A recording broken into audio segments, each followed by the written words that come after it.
The Child Labour Act, which came into force in October last year, has been in news for quite some time now. But has it been of any concrete effect? Group B News Bureau takes a look at Dhenkanal town to find out.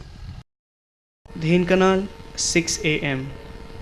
It is a cold winter morning, and this sleepy town in a corner of Odisha hasn't quite woken up yet. But it is the start of the day for Chandan, a 13-year-old who works at a tea stall near the Hanuman Mandir. Chandan is a dropout from school. His father died when he was 11.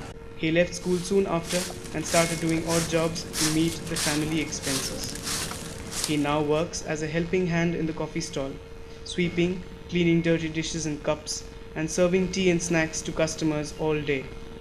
Chandan is not the only case of child labor in this town. Go to the bus stand and you will find quite a few examples.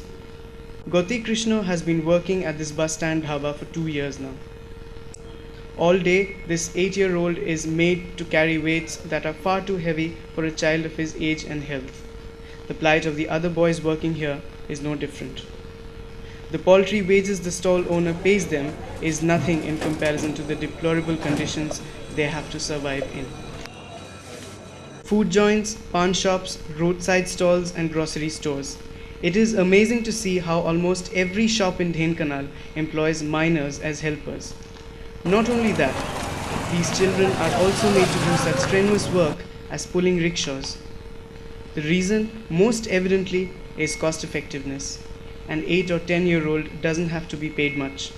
You can make him work as much as you want to, and at the end of the day, he is satisfied with 2 measly meals.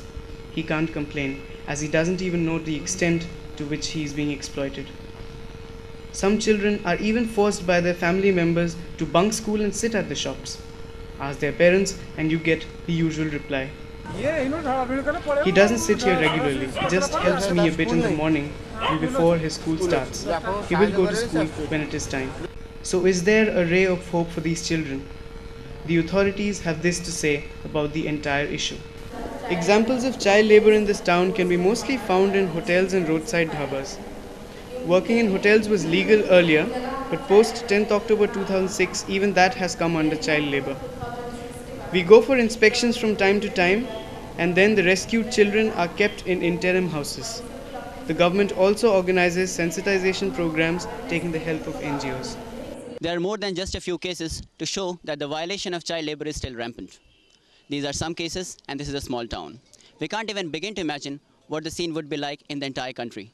This is Ritesh Anand reporting from Dhenkanal town.